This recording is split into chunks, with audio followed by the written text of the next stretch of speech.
So first of all, CAN. CAN means Controller Area Network. Okay, it was designed by Bosch for automobile industries in the year 1986. So what is the main purpose of designing this CAN?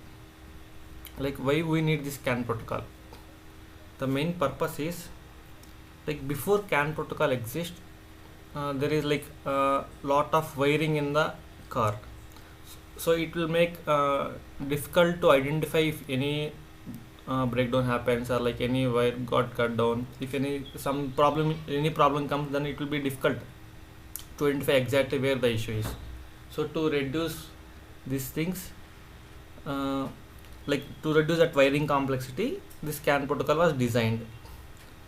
Okay, and the second one will be like to add the safety features in the car, and the third one will be like to increase the reliability and the robustness. So keeping these things, like keeping these things in mind, they designed this CAN protocol. Okay, like why only CAN? Why only we can use CAN protocol in automobiles? Why not some other protocols like I2C or ASPI or something like that? Because CAN is a broadcast type protocol, which means every node will act as a master. Means the communication will happen from one node to all the other nodes. It's not like one-to-one communication, it's like one to many. Like whoever wants to transmit data, that node will act as a master, and all the remaining nodes will act as a receivers.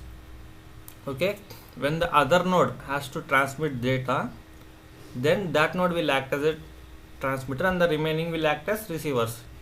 So based on the priority, the message it is going to be transmit, that node will act as a transmitter and the remaining will act as receivers. So it's like one to many. This is the main advantage of CAN protocol compared to the remaining protocols. And the second one will be like it uses the differential voltage method to transmit the data. It's like for remaining protocols, if any corruption like data was manipulated in between, then we cannot identify. But in CAN protocol, the possibility of any data manipulation or data corruption will be very less, because we are using the differential voltage method here.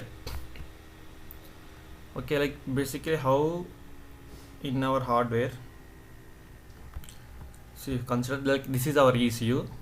So in our ECU we have microcontroller. Okay, inside our microcontroller we have CAN controller and CAN transceiver. So CAN transceiver is a guy who will convert our TTL voltage into this differential voltage, and this differential voltage is transmitted over the bus to another ECU. Okay, this is how the things will be inside the ECU. Okay, and here considering this transceiver as internal transceiver, like it's part of microcontroller, we may have also like external transceivers. Like in external transceivers, the block diagram will be like this. So this is our ECU. Inside ECU we have microcontroller. Inside our microcontroller we have CAN controller, and CAN transceiver will be outside of this microcontroller. Okay, this CAN controller and CAN transceiver are connected, and this CAN transceiver is connected to the bus. This is the bus. Okay, this bus contains CAN high and CAN low. So all these things we will discuss in the later videos. Okay, so the main purpose of this CAN transceiver is to create this differential voltage. Okay, our CAN controller will work on transistor logics. Okay, like zeros and ones, but from that data this CAN transceiver will generate a differential voltage, and that differential voltage will be transmitted onto the bus. Okay, this is how it will be. So before diving into the whole CAN things, first of all we need to know some basic terminology. Like this terminology is common in whole embedded things. Okay, so what is like full duplex, what is half duplex, like what is this full duplex, half duplex communication, what is synchronous communication means, what is asynchronous communication means, what is serial communication, what is parallel communication. Like these are like basic things in the embedded. Okay, Like first we will say what is half duplex.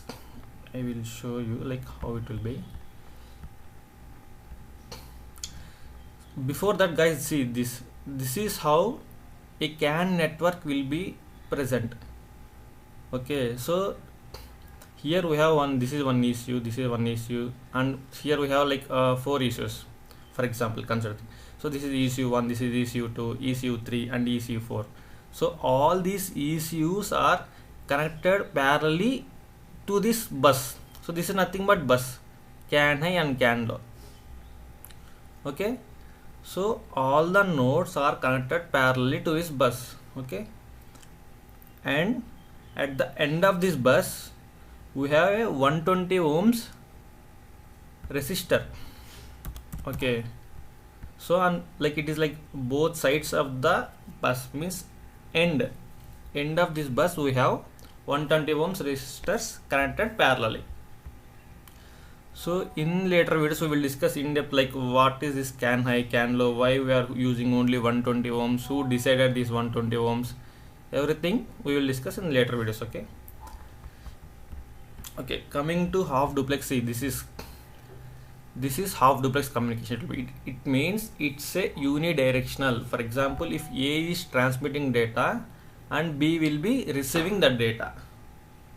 Okay, it's like unidirectional from point A to point B, only one direction. Data will be transmitted only in one direction. Okay, this is nothing but half duplex. Full duplex means, like for example, this is point A. From point A to point B, the data can be transmitted and received at the same time. It's like bidirectional, means point A is transmitting data to point B, and from point B the data is coming to point A. So both transmitting and receiving will happen at same time. This is called bidirectional. Okay, so this type of communication we call it as full duplex communication, and this is half duplex communication.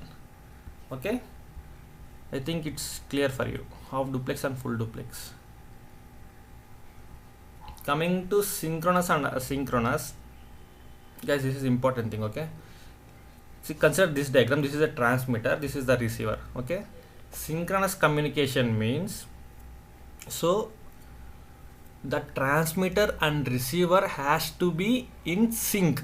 For example, transmitter is transmitting and the receiver is receiving. So on what basis they will in sync. For example, the transmitter is transmitting 1 bit. Okay, yet how the receiver will get to know when that bit it has to read? Okay, are you getting?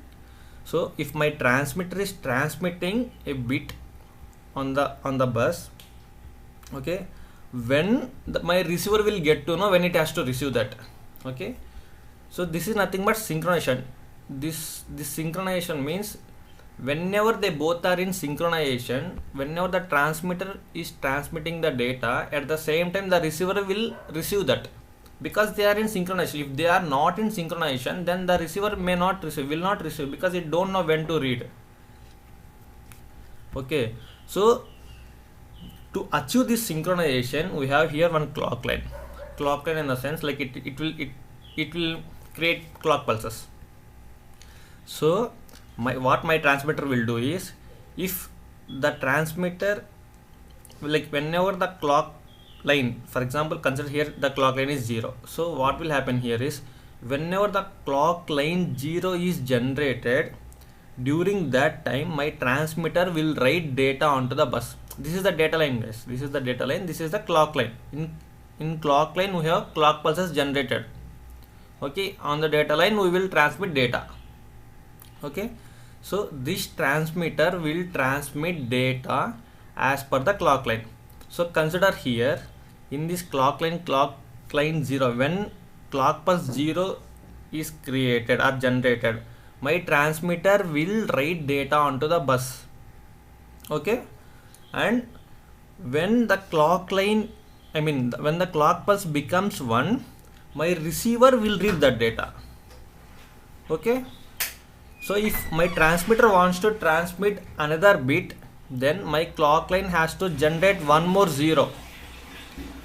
Okay, in the next one, I mean, if my receiver wants to read that data, then the clock pulse has to generate 1.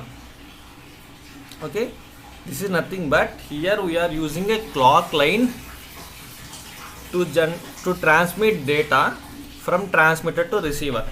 As per this clock line, the data is transmitted.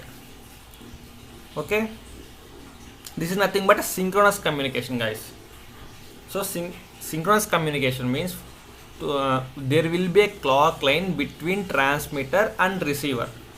Okay, then what is meant by asynchronous communication? In asynchronous communication, we don't have any clock line here. Okay, we have only transmitter, we have only receiver, and we have only data line. Then you can ask me, like, if there is no clock line, then how data will be transmitted? How the receiver will get to know when it has to read the data? So to resolve that only, we have a concept called baud rate. Baud rate is nothing but number of bits transmitted per second. It is like speed. So in asynchronous communication, okay, I am talking about asynchronous. Okay, in asynchronous communication, my transmitter will transmit data at certain speed. Okay, I will configure the same speed at the receiver side. Okay, so when my transmitter is transmitting, for example, my transmitter is transmitting at 100 kbps. Okay, so the receiver has also should receive at 100 kbps. Then only it will receive the exact data. That 100 kbps is nothing but the baud rate. So in asynchronous communication, we don't have any clock line. We will be having baud rate. Okay, so in our future class, we will discuss what is baud rate, how these things are working. We will discuss like in detail. And coming to this serial and parallel communication, serial communication means transmitting only one bit at a time. For example, here, consider here, from point A to point B, if I am transmitting one bit at a time, then it is called serial communication. Okay, so parallel communication means instead of one bit, if I am transmitting 1 byte, means 8 bits. If I am transmitting 8 bits at a time from one point to another point, then it is called parallel communication. Okay,